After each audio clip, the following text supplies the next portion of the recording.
Salut, c'est le retour des beaux jours et les oiseaux commencent à faire des nids pour accueillir leur progéniture.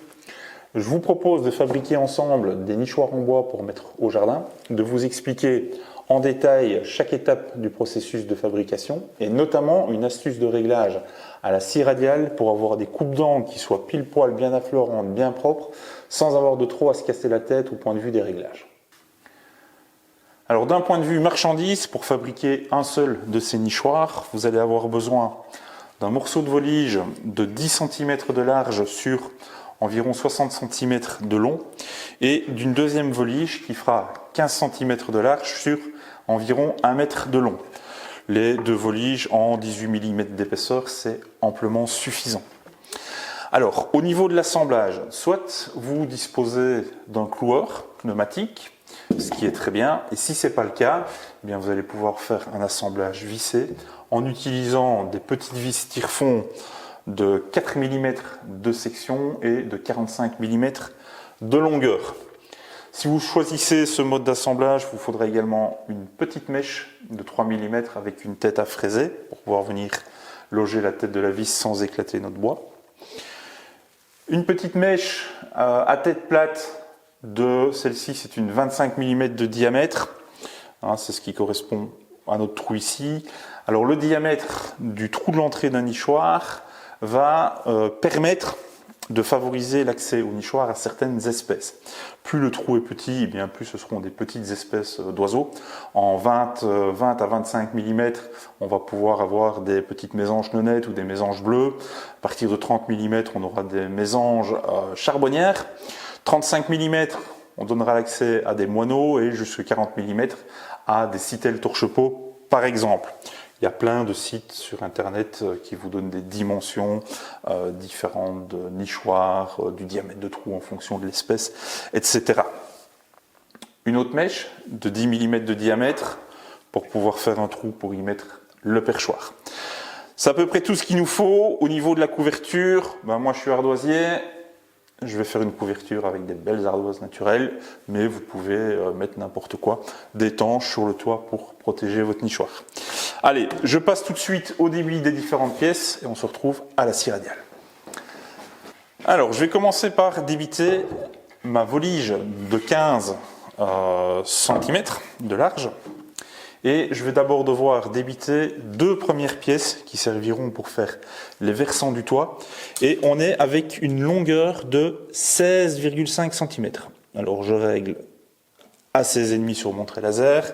Et je vais venir me mettre une butée que je vais maintenir en place avec le presseur de la machine. Alors je vais commencer par réaliser une première coupe de propreté à l'extrémité de ma pièce. Et je viendrai ensuite mettre ma volige contre ma butée de réglage et je pourrai découper les deux pièces dont j'ai besoin.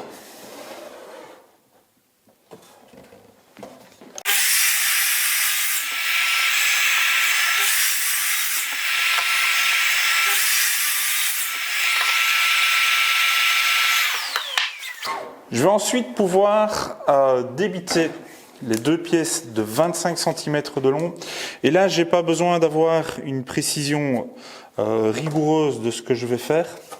Donc je vais simplement la tracer parce qu'on va devoir ajuster ces pièces-là avec les coupes d'angle un petit peu plus tard. Alors je les ai simplement mesurées. Je coupe mes deux voliges.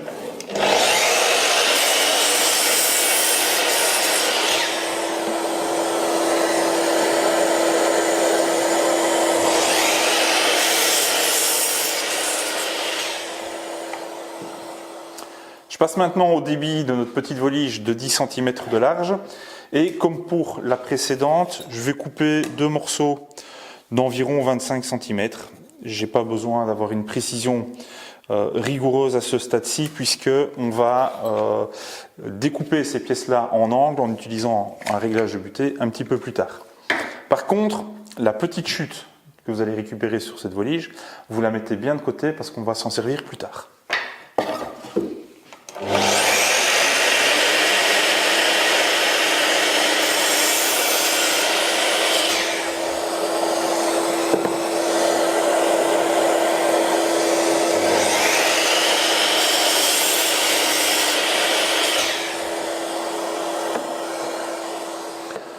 À ce stade, nous avons donc deux morceaux de 16,5 de long en 15 de large. Ces deux morceaux nous serviront pour faire les deux versants du toit. Deux morceaux de 25 cm de long sur 15 de large qui vont nous servir pour faire les deux façades, la façade avant et la façade arrière du nichoir. Ces deux façades, on va tailler la pointe dedans. Et nous avons deux morceaux en 10 de large par 25 de long qui sont les deux côtés de la maison et qu'il faudra également couper en angle comme ceci. La petite chute qui reste viendra faire le fond du nichoir et pour cette pièce-là, eh bien, on la coupera sur mesure une fois que le corps du nichoir sera fabriqué et on la fixera avec des vis pour pouvoir démonter le nichoir ultérieurement pour pouvoir nettoyer l'intérieur. On va maintenant procéder à la mise à longueur de 4 de nos pièces de bois, les deux façades et les deux côtés du nichoir. Cette mise à longueur, elle se fait avec une coupe en angle qui va permettre d'avoir la pente de la toiture. Et ce qu'on voudrait bien arriver à faire, c'est à faire ces différentes coupes avec un seul réglage de butée et un seul réglage d'angle. Je vais utiliser un petit dispositif de réglage en butée fait maison. Alors, j'ai ma butée, j'ai le corps de mon dispositif qui me permettra de venir bloquer ma butée de réglage avec le presseur de la machine. Et on va procéder également au réglage de l'angle de coupe de la machine. Alors, il faut veiller à tourner la machine du côté opposé à celui où on a mis la butée de réglage. Vous allez comprendre après pourquoi. Alors, je vais faire un réglage avec un angle de 15 degrés. Je viens disposer ma pièce de bois dessus. Et comme je veux couper un coin de chaque côté, il faut que je vienne mettre ma planche. Elle fait 15 de large, donc je me mets à 7,5. Voilà. De manière à ce que mon trait de coupe, matérialisé par mon trait laser, passe au moins par le milieu de ma volige. On peut même se mettre un petit peu au-delà si on veut. Voilà, une fois qu'on a fait ce réglage-là, on peut bloquer notre butée de profondeur et on va pouvoir réaliser cette première coupe d'angle.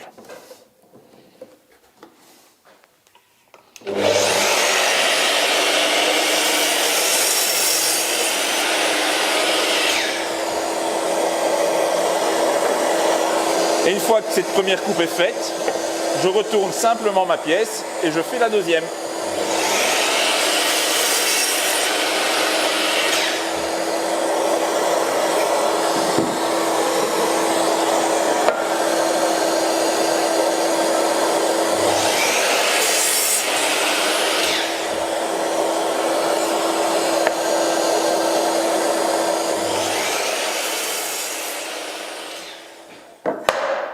Ceci, c'est une des façades. Les côtés du nichoir vont venir s'assembler comme ceci dessus. Ce qu'on peut remarquer, c'est que ma volige ici, elle est juste dans le prolongement du bord de ma façade. Le bord de la façade, il était appuyé comme ceci. Donc si je viens appuyer ma pièce comme ceci, je vais obtenir ici exactement la même coupe, avec exactement le même angle, et mes deux pièces seront parfaitement jointives. Donc je peux disposer ma petite volige comme ceci, et la couper simplement en étant sur champ.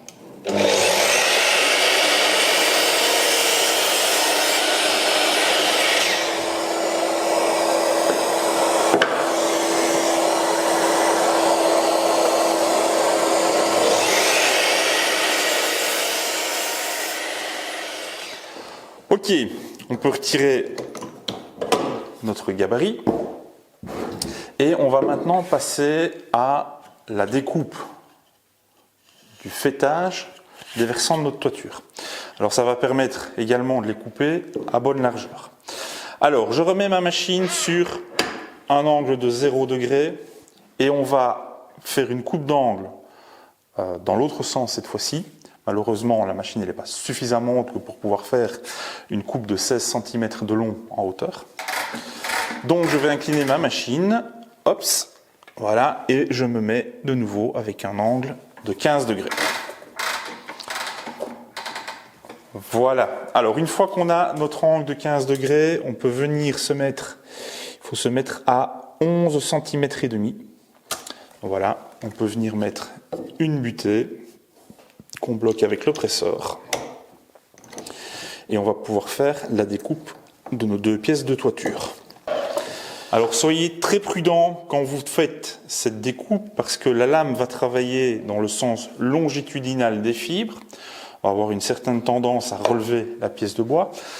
La main est quand même assez proche de la lame, donc si vous ne le sentez pas, faites en sorte de mettre un dispositif qui va maintenir votre pièce pressée sur la machine pour pouvoir la couper.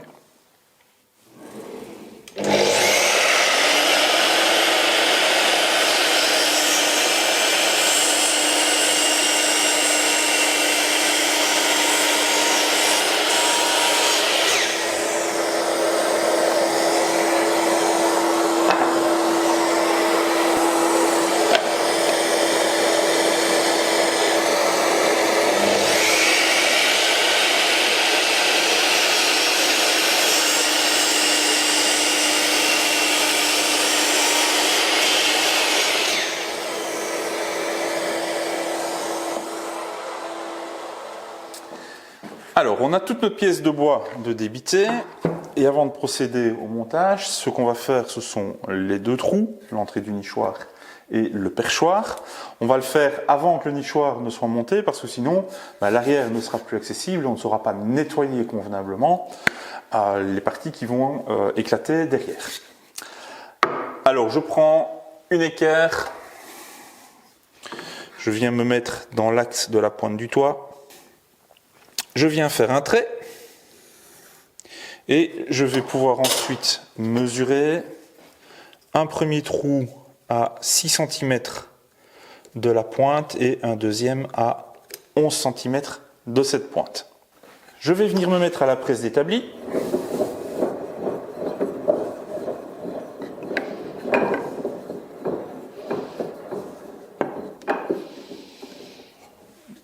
Voilà. Mes trous passeront bien à côté et on va faire le premier trou en 10 mm.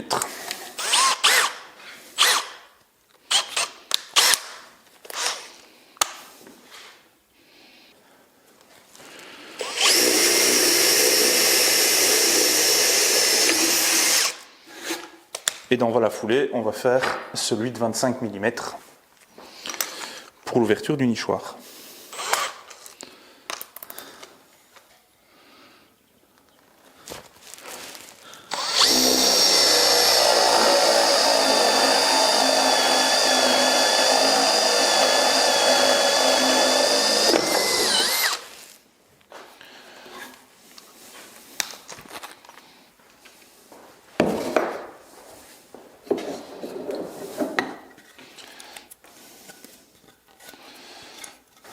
Un petit coup de papier de verre pour nettoyer les bords, ne pas qu'il y ait des chartres, hein, pauvres petits oiseaux.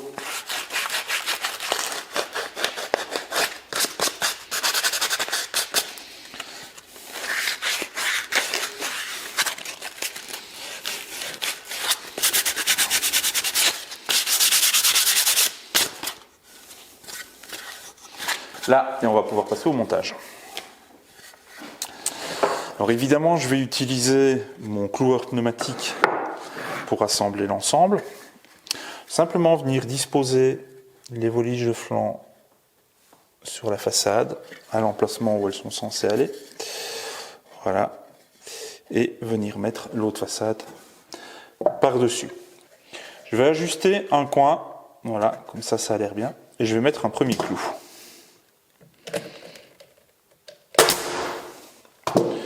Ok, j'ajuste l'autre côté, parfait, et je mets un deuxième clou. Là, et je fais ainsi de suite sur les quatre coins.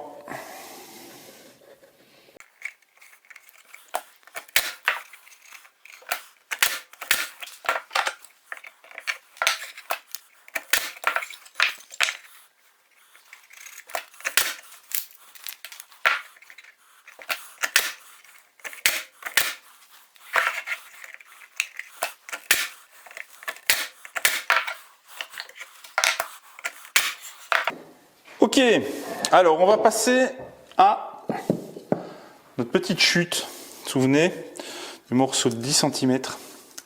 Alors ce que je vais faire, c'est que je vais venir la positionner dans le fond, là, comme ça. Et on va aller la tracer par l'intérieur.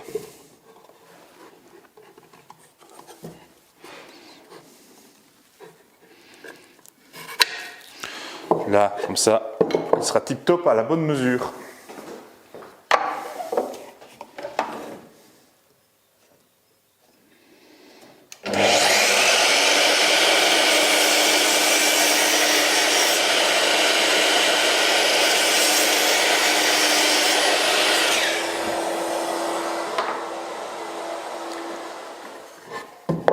Alors l'idéal avec cette pièce-ci, c'est de la fixer de façon à pouvoir la démonter ultérieurement pour pouvoir nettoyer l'intérieur du nichoir. Je la mets à sa place. Voilà, bien dans le fond. Je vais prendre ma petite mèche à fraiser.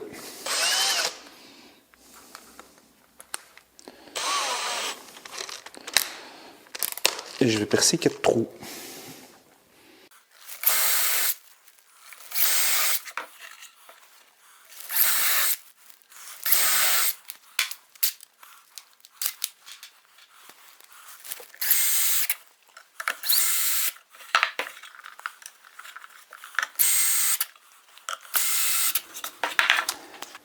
Le perchoir, j'ai percé un trou en 10 mm. Ces chevilles qu'on trouve dans le commerce font une douzaine de millimètres. C'est des grandes barres hein, que j'ai achetées, que j'ai découpées à la longueur que je veux. Je vais donc tailler un cône sur 1 cm de long, de manière à pouvoir le chasser. L'intérêt d'avoir quelque chose qui est conique, c'est qu'en le chassant dans le trou, il va venir se coincer et je ne devrais pas utiliser de colle. C'est pas bon pour nos amis les oiseaux, ces colles et tous ces machins-là. Là, on fait un beau petit cône.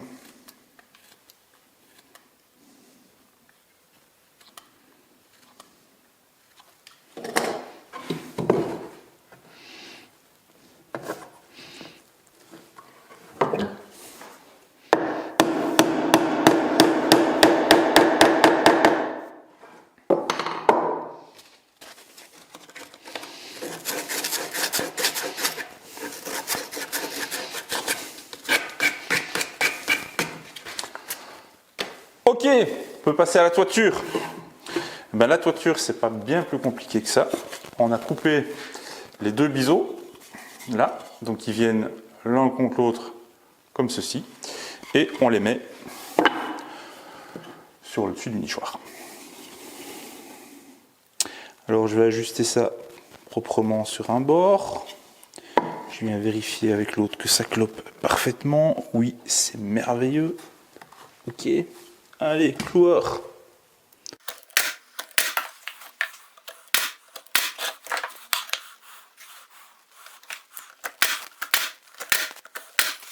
Well, voilà un beau petit nichoir en bois, bien sympathique, bien sympa. Il n'y a plus qu'à trouver un système, alors soit de vous percer un trou derrière, soit de vous mettez un système d'accroche pour pouvoir aller les fixer à l'endroit qui vous convient. Mais on a une petite boîte qui est très chouette, je pense que les oiseaux vont apprécier. J'ai déjà des nichoirs un peu dans ce genre-là qui sont sur les murs de l'atelier et près de la maison. Et on a chaque année le plaisir de voir des jeunes oiseaux prendre leur envol. Alors évidemment, l'idéal, ça reste de faire une couverture à ceci, sauf si évidemment vous les mettez en dessous d'un dépassant de toiture. Moi, je vais faire ça avec de belles ardoises naturelles pour pouvoir aller les mettre ensuite sur les murs de mon atelier. Et puis ben, je vous remercie d'avoir suivi cette vidéo. Un like, un commentaire, c'est toujours sympa d'échanger. Et puis si vous voulez me faire vraiment plaisir, si vous aimez bien mes vidéos, abonnez-vous, partagez ces vidéos sur vos réseaux sociaux, ça c'est vraiment chouette. Allez, moi je vais faire cette couverture, je vous souhaite un bon week-end et je vous dis à ciao.